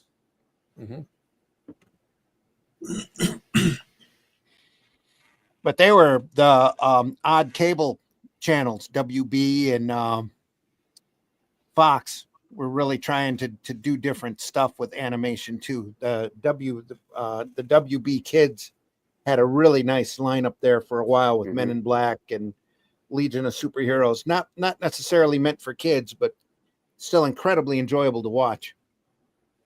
A lot of good stuff there. We were talking about the comics code. It's like it was the time of McCarthy, the McCarthy era. But think about all the Golden Age comics that had bondage covers, or women going to be sawed in half by Buzzsaw, or just all the horrific stuff that had been there for a good solid decade before that. Yeah. And it was accepted. Yep. Boomer Glitch, the more you know. They had to teach something in No Blood. Yep. After school specials. Horrible. ridiculously campy anymore. I don't understand some of the printing choices, like a Flash Gordon book with stories from 1934 to 30. I have by Alex Raymond, A4 size. It's like the one you have on screen, but you open it on the right side. Yeah, they didn't do the artwork any justice when they printed it small. No. No, a lot gets lost in the translation or the change. Yep. Sarah says, any of you watch Happy Tree Friends? LMAO. Yes. Yeah. Yes. I keep looking for it on DVD, but I can't find it. It was No, they popular won't in let you watch the it now. 90s. Pardon? They wouldn't let you watch it now. No. It might destroy young minds. My kids grew up on that kind of stuff. Happy Tree Friends, the Adventures of Billy and Mandy, probably one of the finest cartoons of the modern era. Like Dexter's Laboratory and all that kind of stuff. But yeah, Happy Tree Friends was particularly cruel and mental. And my kids turned out really well on it, I have to say. Yeah, Fantastic senses of humor. Yeah, yep. Keep looking for it on DVD, but I can't find it. It was popular maybe in the 90s or aughts. I think maybe the early 2000s. Thousands. I have to look. Yeah. I think one they're of my online favorites. still. I'm sure they are on YouTube. You just have to call them up. Check It's out an absolute Tubi as nightmare well. trying to I find know that there's some. It's an absolute nightmare trying to find some of those shows from that period of time. You can find them, but it is difficult. I don't know why. Probably because it makes all the current shows look really, really bad. Well, I mean, they're censoring cartoons now. Oh, yeah. They're censoring cartoons. Well, they've been doing that since the late 60s, too, with the Looney Tunes. There's a whole bunch of censored Looney Tunes that they show out there. Disgusting. Me TV, though, on the other hand, shows them all uncut. They seem to have a little pride in there, what they show. As well, they should. They had this little narrator here, too, like the old witch in the EC, the crime ghost. That would do opening and closing narrations on their stories. They censored Johnny Quest is one that Hanna-Barbera first released on DVD as censored. I didn't even know it. And then when they released it on Blu-ray, they touted it as the uncensored version.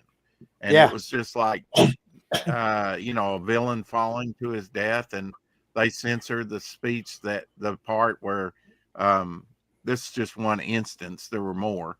But where Johnny is like smack talking him while he's falling to his death. Well, he just tried to kill Johnny. It was all in good fun. It's not like you're going to, I guess they thought it was poor taste. I don't know. Well, that cartoon also was made for prime time. It was shown Tuesday evenings at like 8:00. Yeah. During its first season. And it wasn't necessarily meant for kids. I remember there's one scene where they're at like a construction site, and Race ends up taking a gun and shooting it off of the blade of the bulldozer around the corner to one of the bad guys who comes out and dies. Yeah. There's an episode of the I mean, you had like Top Cat and the last primetime one was the Jetsons, but you had the Where's Flintstones. Huddles? Those are all primetime for adults and children. Yep. They had Where's Huddles, which was a Flintstone formula, only it was a modern day football family. There, I think that was their last primetime attempt. Yeah, there's an episode. Dumb animals. Okay. Anyway, There's go an ahead. episode of the Batman, the 60s Batman show that I've always thought was a little dark and disturbing. It's an episode with the Riddler, and he gets his gun maul of the episode poses like a girl, like a damsel in distress, and Batman and Robin pick her up, and they put her to sleep so she doesn't know where the Batcave is, and then she wakes up and then like pulls out a gun and is like, "Ha, I got you." Then Batman says something like, "Oh yeah, I knew that you were with the Riddler, so that's why while you were asleep, I melted the firing pin in your gun. Instead of just taking the gun away." or unloading it, because that would make sense. But there's this like minor chase sequence in the Batcave, and she ends up. I don't know if y'all remember. In the Batcave set, there's that big thing in the very back. Looks like a large generator. Yeah, and she falls. Yeah, falls down. the atomic.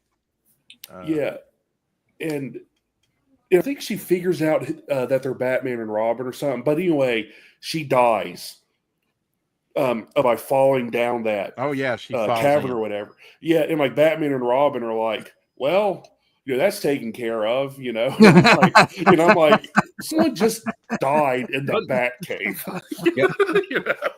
Like, okay, Robin, we'll never speak of this again. Just get Alfred to clean up the mess. They're good to go. Yeah. What it is. It was like, well, our secret's safe now, Robin. It's like, okay.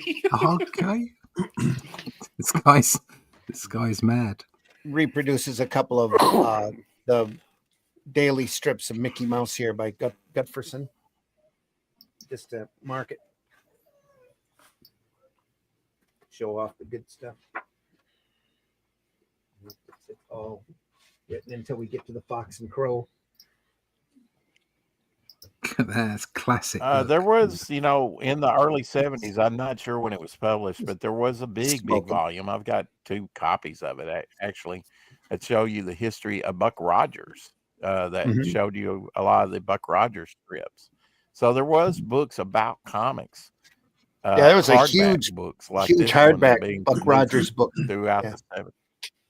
Yeah, there's a huge Buck Rogers book that I have that is literally in pieces. That was from back then. More Fox and Crow here.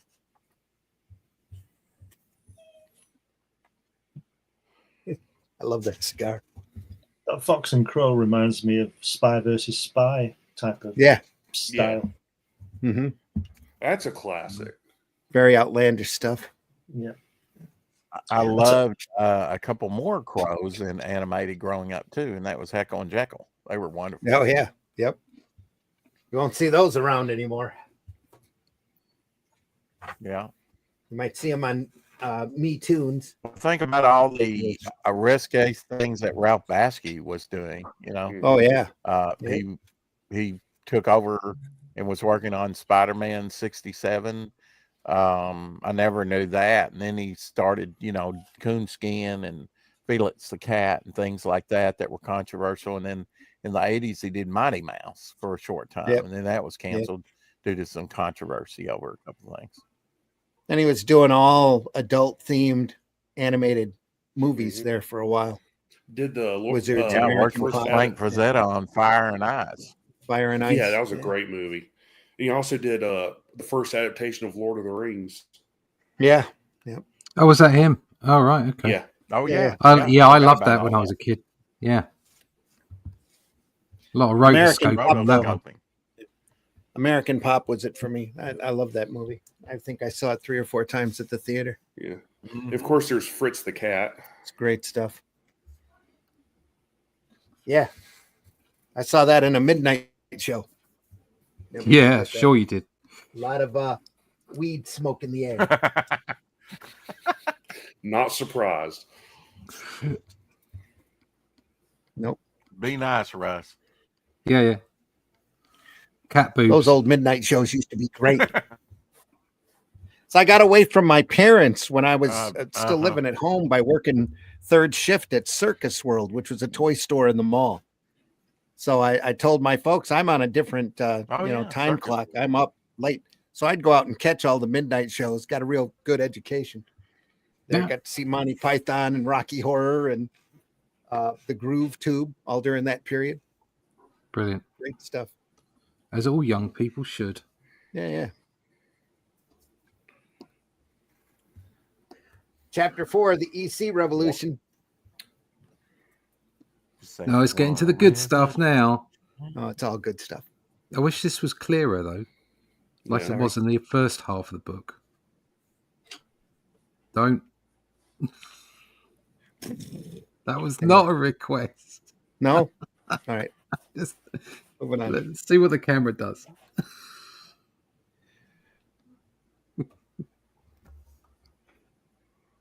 Fire and Ice on YouTube is on YouTube for free. Yeah. It's also yeah. on Tubi for free. Also, Yeah, there's a lot of great stuff on Tubi and Pluto. You just got to go in there and hunt for a little bit. Ooh, thank you. The last time I looked was a few months ago. You never know. It comes and goes. eBay Has is anybody also. seen? Is it Doom Patrol? It's on. It's all cataloged in Max. If you have, Yeah, it's on ITV now. Yeah, They're showing it over here. Yeah. I haven't just watched it. wondering- I heard it's really Oh, good. I've though. seen the first Oh. two. Any good? Seen the first 2 seasons of it. Any good? I owned the first one and gave it a try, and my friend had the second one, so he lent it to me, and I watched it. It's worth a ride, Right. try out the first season, see if you like it. Okay. All right. I'll give it a go. It's Basil, I quirky. watched that. I watched the Umbrella Academy. Mm-hmm. That I saw all Oh, the yeah, seasons of that's that. good.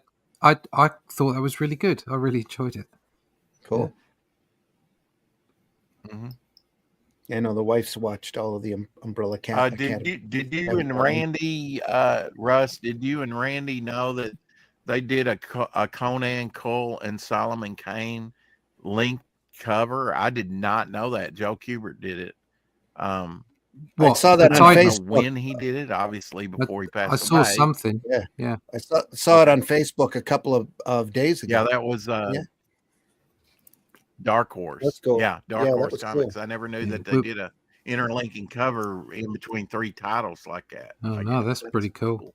We're going to go for, I think at the end of Volume Mhm. 1, I think we'll go for a wraparound cover. I think that might be quite nice. It'll be interesting. Basil Wolverton here, folks, at his height, talking about all of his girlfriends. Oh yeah, he would later do Plot Comic. Yeah, they let him run the covers of Plop for quite a while. Onto the Expert. Yeah, in the These are little- 60s, he did Space Hawk, but Big he shows. did in the 60s. He did. He was very religious in his own way, and he illustrated, I think, most, if not all, of the Book of Revelation in the Bible, from the Bible. Yeah, in as he comic saw form. it. Yep. I actually have one of those rare originals of one of those that came out. Very hard to find though. Yeah. Actually was donated in a church library, and I obtained it. These are some shorts of office goings on. I think that were printed in Mad Magazine. Very much in EC style.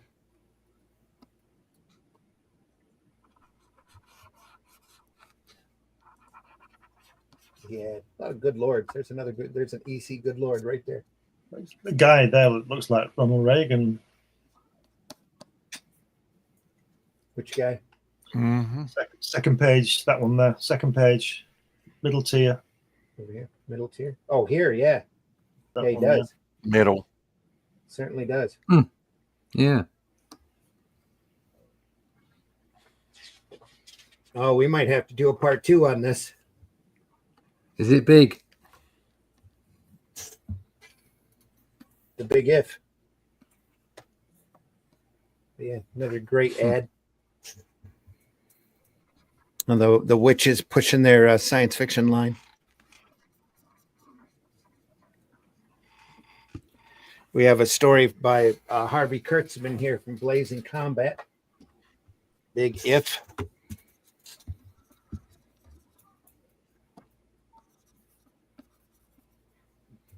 Yeah, we might stop. Who or after this. what was the biggest event in comics, do you think?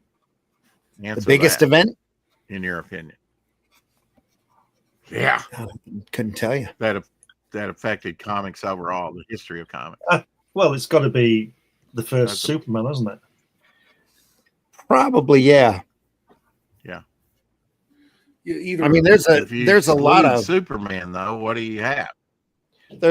touchstones depending upon the era because of the way the history ran Right. there were so many times people were, getting screwed or something happens that somebody Are does you a workaround. Are you talking about, American comics or comics as a whole? It's That's a true, too. difficult question. Right. If you're just Yeah. talking about Well, American comics, then yeah. you could look at there were lots of things that were a preamble to, but surely everything changed once Kirby entered the game. I Yeah. think it Right. ties back to the creation of the superhero in general. Just Superman Yeah. started such a big rush, and I think really propelled comics in general. But there was, after Superman, there were plenty Yeah, of ups and downs, weren't they, where they came in and out of fashion again. Oh yeah, And so if you look at like the modern era, from the 60s, I there's think been like uninterrupted run since Mhm. Kirby got involved. I think it's one of those things like like in music, if you think no Beatles, no Bowie, no Elvis, no Beatles, no How far do you go no, back? no blues, Exactly. no Elvis, and all Exactly. that You kind can of stuff. say, well, No without the jazz. Beatles, but without Elvis, the Beatles wouldn't have happened. So you can say, Kirby's got this Carl- uninterrupted run of having Carl an Burton. effect on superhero comics since the 60s, but without Superman, without Schuster and Siegel, That's what I'm saying. it wouldn't have happened. So it's very Really? difficult to like pinpoint something. Really though, Simon and Kirby changed superheroes with Captain America 1, 2. Yeah. In that as far as not really a propaganda tool, but as a way to raise patriotism. Mm. That had such a huge effect, Right. and there was such a barrage of patriotic superheroes after that. Yeah. I mean, There's a lot of Kirby's a major part of it, absolutely. So's Eisner, I think, is a big part of that too. Yeah. I think, But- just in my opinion, the biggest event in comics that like changed it is the publication of Seduction of the Innocent. Yeah. It definitely dumbed it down. Yeah. I mean, because that one book put many, like most of the publishers at the time went out of business. And, the quality of the comics, you can argue, tanked up until the rise of Marvel about 10 years later, which, as good as the stories were with Marvel at the time, they were still hampered by the comics code. So they couldn't go as far as they seemed to want to go. It's a crazy series of events, and I find it really fascinating because if the code hadn't existed, you wouldn't have seen the exact opposite slam back with the pendulum with the underground movement. Yeah. And that's literally spawned the alternative independent market. Which is exactly, my point and Glenn's point is that it's such a ladder of events. Yeah. It's a chain. Influences. A literal It's a chain. chain. Yeah. It's difficult to actually say one thing is the thing Yeah. that did it. It's a snowball. It's like if you could argue that Kirby did it twice. Yeah. But if At least twice. if Schuster hadn't have done all that, Superman. Well, I give you another example with the music. There's two elements that made the Beatles. There was Elvis Presley for his performance and rock and roll and all that. But the other important element that I think a lot of people overlook is Buddy Holly from the songwriting point of view. The Beatles were a fantastic rock and roll band in Hamburg. But it was Buddy Holly who showed them that people like them could write songs. And they obviously, Lennon McCartney became the greatest pop writers arguably ever. So it's all different kinds of elements to anything, because everything influences everything else. So there's no Superman. definitive. Go ahead. Yeah, Superman just being such an influence, like you say, it's it's you wouldn't have, or it would be delayed, the romance that Joe Simon and Jack Kirby created, the romance genre and the crime genre, and all those were kind of came from the superhero boom, didn't it? Well, Kirby's like a stone, I think, skipping across the lake. and he's hitting Yeah. boom, boom, boom, boom, boom as he's going along, and the ripples every time he hits that lake just goes out and causes a change. Yeah. You know, What a very poetic way Yeah. to say it. that's the way I've always looked at it. But comics history is so much like a chain. You know, if there wasn't Saturday morning serials, if there wasn't pulp magazines, if there wasn't that need for just desperate escapism, you wouldn't have seen the rise of the comic strip that spawned the birth of the comic book, that spawned the birth of the superhero, that spawned the it's literally just a link, one link after the next.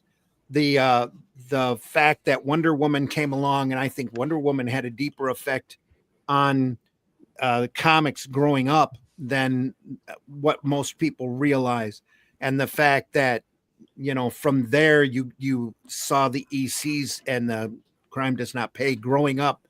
And because the code came in and slapped it, and that's something that's really covered here in the book that we're going to have to cover in a part 2.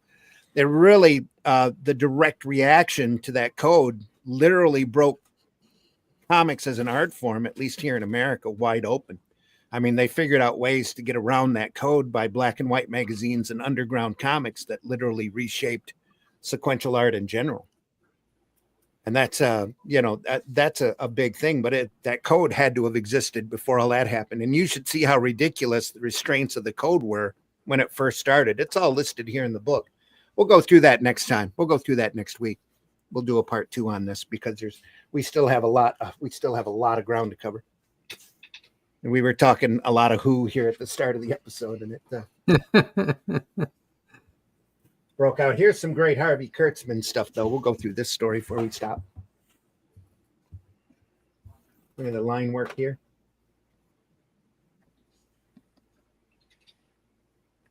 This is a story from Blazing Combat. You think it was, or I'm sorry, Frontline for Combat. some of these artists? A lot of the artists were in the PR section, I know, and might not have seen combat, but how hard do you think it was for some of these guys to come back and draw war comics, which were kind of the rage?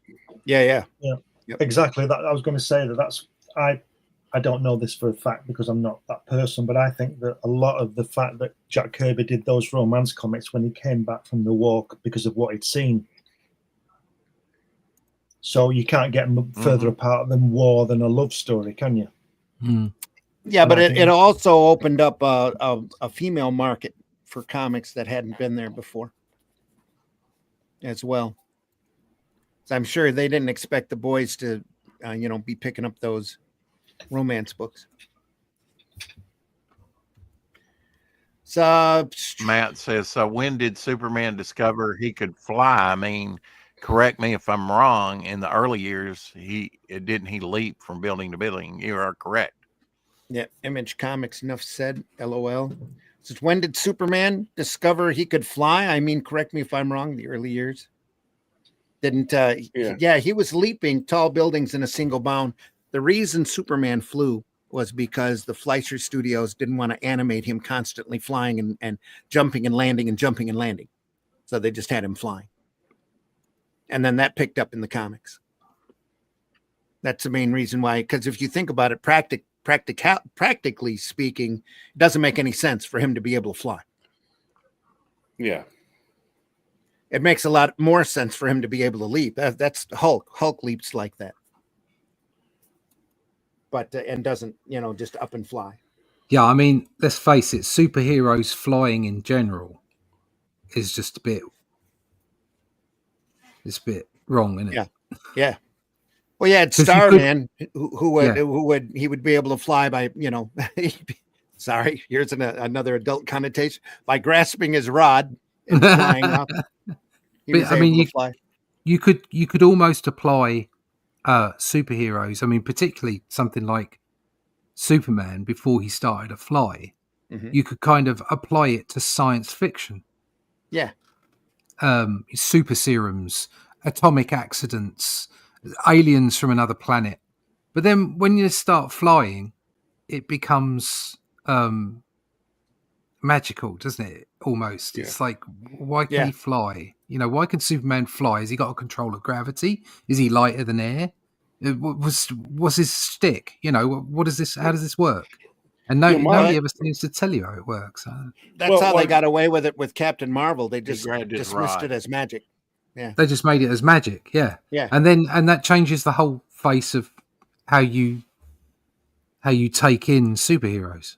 Yeah. You know, it's Well, like, there's no if you point take putting in- superheroes in like in the Marvel movies in leather and bound costumes, not lycra, but then saying, oh, but they can just fly. How can they fly? I don't know. They could just fly. Well, Thor like flings his hammer. That. Yeah, like, Thor's propels supposed to him. come along behind his hammer, isn't he? He throws the hammer Yeah. and he holds on to it. That's the idea. But that Wonder Wo- eventually got turned into him Oh, just no. flying around, didn't it? Wonder Woman had Well- an invisible plane for the longest time till she lost Yeah, it. where did she Couldn't go to find the it again. bathroom? Yeah, exactly. That was in the back of the plane. Legion Then of she Superheroes started had riding air anti-gravity currents like flight Storm. rings. Well, that's Green Lantern. Yeah. Yeah, but like, if you take in, like, for me, characters that could fly always made more sense when they were like atomic or somehow like could like alter physics, like Doctor Manhattan or Captain Soul or what's the DC equivalent, or the main, like Captain Solar or something like that. You know, someone who can alter physics or alter reality or something. Yeah. You know, I mean, it always made more sense that they could fly. Dr. Manhattan doesn't fly, though, does he? He sort of floats around. He doesn't Floats. fly. Yeah, Yeah. he floats, but it, Yeah. but But it I wouldn't mean, be or too something- far-fetched for him to fly, though. Say something something classic. Oh, well, classic. Something more Bronze Age, like Quasar Mhm. or Yeah. Nova. You know, there's a science fiction element to why they fly. I mean, they fly in space. They've got these bands. You could almost say that maybe there's a science to the aspect of the bands. But Superman just getting up and flying Yeah. just doesn't do Well, it for me. it's because of our sun. He's from a different sun, isn't he? Yeah, that Yeah, gives but him that his was strength. He's an alien, isn't Yeah. he? I don't understand how he can fly though.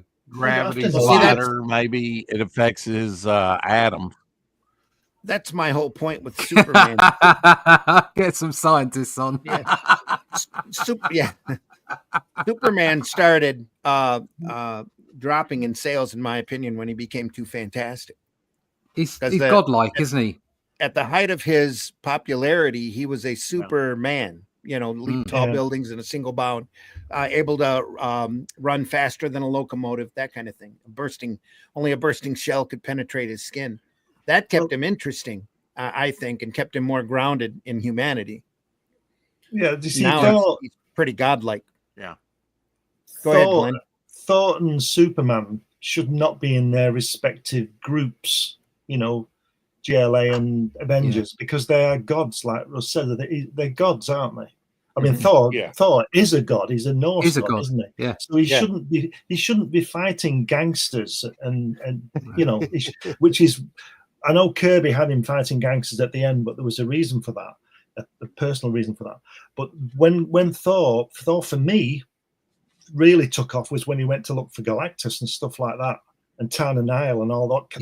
Yeah, science really fiction stuff. cosmic stuff. Yeah, Yeah, yeah. yeah. Cosmic. Yeah. You don't want Yeah, to be Sarah- fighting gangsters.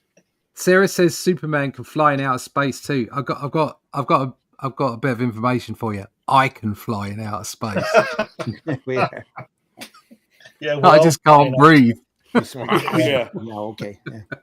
Yeah, you're simultaneously freezing and burning up at the same time because of Yeah. no atmosphere. No, you Yeah, but he's from a implode. different planet. He's from You a just different sun. explode. With different You rules. implode. Well, I was watching something with Neil deGrasse Tyson in it, and he was like, Mile High Club. well, you know, in reality, the bat signal shouldn't work the way it does because light would penetrate the sky, and it wouldn't just appear as a bat in the sky. And I was like, oh, thanks, Dick. Yeah, I would Repeat it imagine for he's me. really, Comic really book dull. logic. Yeah, comic book logic. You see, He's just got- wanting to know how Superman flies is the same as wanting to know how Kurt beat that Kobayashi Maru thing. You don't need to know. Just let it go. It's a comic. It's not real. It doesn't. It's not real. We all know how I- Kirk beat I the Kobayashi Maru. He cheated. if you think about it, now, this will show you how limited my knowledge is on this thing. How many characters can actually fly? I know they have little guns and machines and stuff that make them fly, but only Superman can actually fly. He doesn't have any kind of. He doesn't have device, anything, does he? He He doesn't a have device, bands. does he? No, No, he doesn't have flies. bands. He doesn't have a special stick Rod. that he Yeah, he grasps doesn't. or anything like Stick that. he grabs. Yeah. He just gets up and flies. It's like he's the original. He's the dude. Is that just looking at that page there under that cover, that mad cover? Is that Ringo Starr? That one, yeah. Yeah. The one that looks like Ringo Starr. Yeah. Brilliant. That's all. That's Bill gorgeous Elder, it cover. looks That. like. Yeah, it is. Ringo Then here's an had ad two for rods. Mad. Ringo had 2 rods. Is that what you said? Yeah. Boom. We're gonna stop it. We're gonna stop it here and pick it up next week. Okay. We're at Well, 2 let's- hours. Dog week. Coming now, next weren't- week. What didn't they have?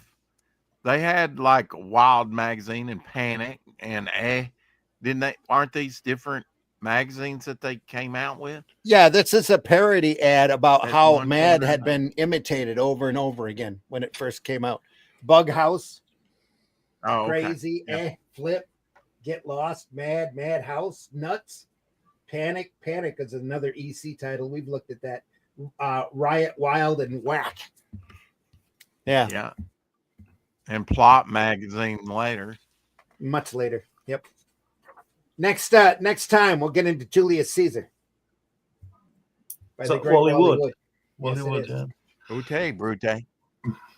Yeah. We're about halfway through the book. So, Good o. yeah. Grab some wood or a rod and join us back next week. Same Grab bad some channel. wood. Same bad channel, folks.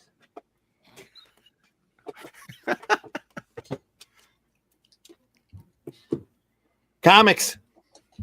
A History of Comic Books in America by Les Daniels. We'll do part 2 next week. Only an We'll cover American could spell the title wrong. Yeah.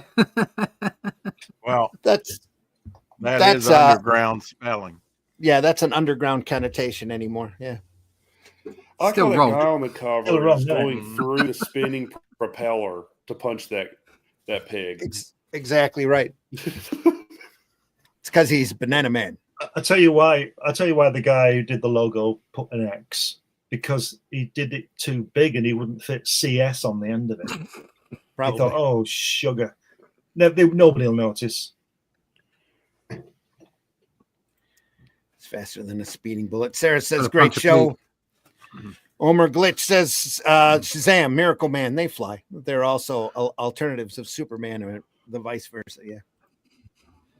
I miss doing this. Great show, everyone. See you in the next one. Take care. Thank you, Marv, for See you, Marv. stopping See you, by. Marv. Deeply See you, Marv. appreciate you.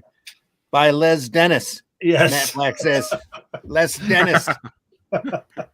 let's get Les Les on. Dennis and Dustin G are the Batman and Robin of daytime television back in the 90s. Yeah, If you thought there was a lot of great stuff Welcome in to- this episode, it just gets better. And as you'll see in part 2, there's a lot of great stuff in this book yet to be seen, Gooder So- and gooder.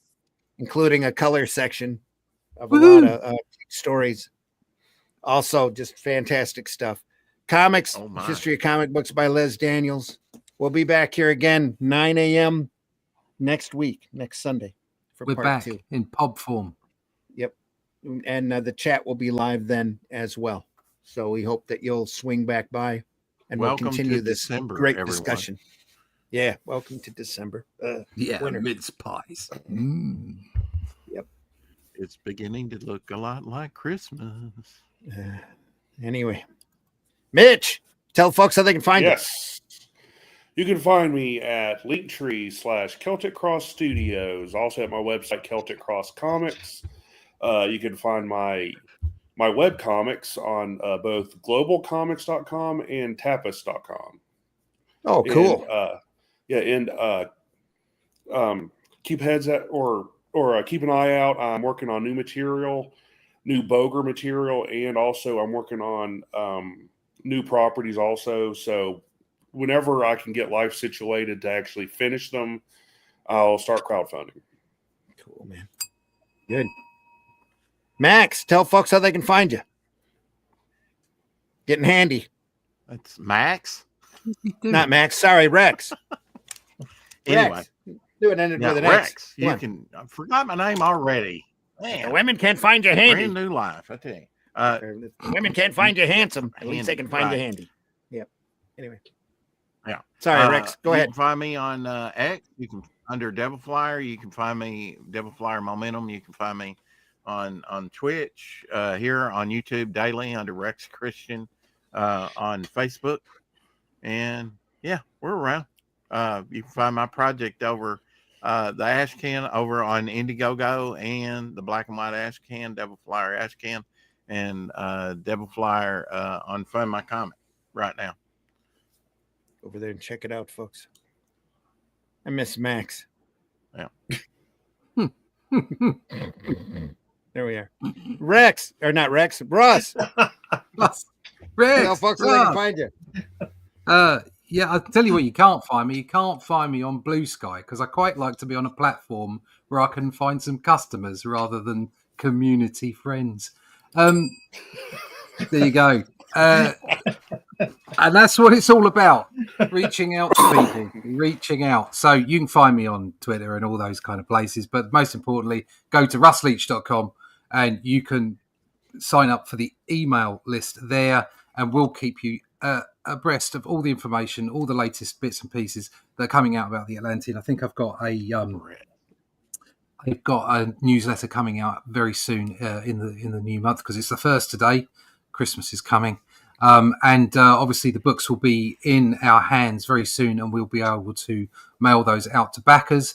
And like I said at the start of the show, we'll also be putting up the link to where you can go and get a retail version of that book. So to find out all about that, to keep up with all the events, just go to russleach.com and sign up for the email list. You know? We all enjoy keeping you abreast. Yeah. Glenn, tell folks how they can find you. On Randy's show on Friday and this one Sunday, and you can also find me on Amazon. I've got 12 books on there. Go and have a look at those. And if you go to Fund My Comic, you can see my latest hatch offering. And just everywhere: Twitter, Facebook, Instagram, whatever they're called. Those things. So just take a look and you'll find me there. Pick one, go look. Yeah. And I've just been handed tea. Thank you, darling. Oh, fantastic. Folks, I've been your host, Randy Zimmerman. You can find my work over at aerocomics.store. Lots of great books over there. HeroBot Zero, Paragon. Paragon's kind of my version of Superman with a nice twist ending to it. And just all sorts of great stuff over there. Also, the few remaining copies of Shadow Kingdom that Russ and I did are still there. I think there's only a couple of them left. So aerocomics.store. Go over there if you can and pick that up. We're also available over at Amazon and Barnes & Noble and criticalblast.com. Any place that you can order the Ingram system of book ordering. Any of your local bookstore probably has access to that book as well. Please look that up. It's a great story. It's an adaptation of a Robert E. Howard tale with Cull and Brule, and it's just a fantastic book. This Friday, Comics by Night, we'll be going over Blueberry some more, the Mobius Western that very few people have seen. And it's very underappreciated, in my opinion. It's got some great stuff in it. Absolute classic, iconic Western stuff. Comics by Night, 5 a.m. on Fridays, 5 a.m. Eastern time. Go over there and take a look. We are archived over at the Comic Book Black Belt YouTube channel, the Randy Zim YouTube channel, and the Indie Comics Network YouTube channel. We've been doing this for about 2 years now, going over the best of the best of the best. And we're really proud of those programs. We know that they haven't been seen enough. And we hope you go over there and enjoy those programs as well. A lot of Wood over there, a lot of Alex Toth, as well. Just some fantastic stuff by some true sequential art masters that you need to go over and enjoy, and we hope that you do. If you like this program, make sure you hit that like button. Any kind of interaction you have on whatever platform you watch us on only goes to help our algorithm. Even if you hit that thumbs down button, yeah, if you hate us, that's up to you. Just be watching us. That's all. And tell your friends if you like this program. We love doing this kind of thing, and we want to keep doing it for as long as we possibly can. And we're not monetized. We're not making money off of this. We do this because we love comics. And if you love comics, you need to go out there and express your love for comics more than you're trolling. You know, get off of those antisocial networks and say positive things about this art form and the books that you love, because positivity goes a lot farther than negativity out there. And comics are a great art form. Modern stuff might not be to your liking. There's great stuff out there still. You just have to dig harder for it. Go take a look at fundmycomic.com and look at those great campaigns over there. Go to aerocomics.store and buy some books over there. We do our best to try to entertain you as best we can in any way that we possibly can. We'll be back here again 9 a.m. Sunday morning for more Sunday Funnies. Second part of comics, the history of comic books in America. It's the Code Authority. It's the underground movement. It's the birth of Marvel. There's all sorts of greatness coming in part 2. So we'll see you then. In the meantime, take care. Visit your local retailer if you can. Give comics away for the holidays if you can. They make great gifts to anybody out there who reads. And, you know, who knows? You might convert somebody over to reading more comics just by giving them a copy of V for Vendetta or Watchmen or whatever your favorite comic is. Except maybe Kingdom Come, but that's another story. Anyway, though it has great artwork. Don't get me wrong. Alex Ross is amazing. Folks, see ya. Take care. See you on the next one. See you soon. Thanks so much for stopping by. Tell your friends. Appreciate you all. And here we go.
Bye, Jack.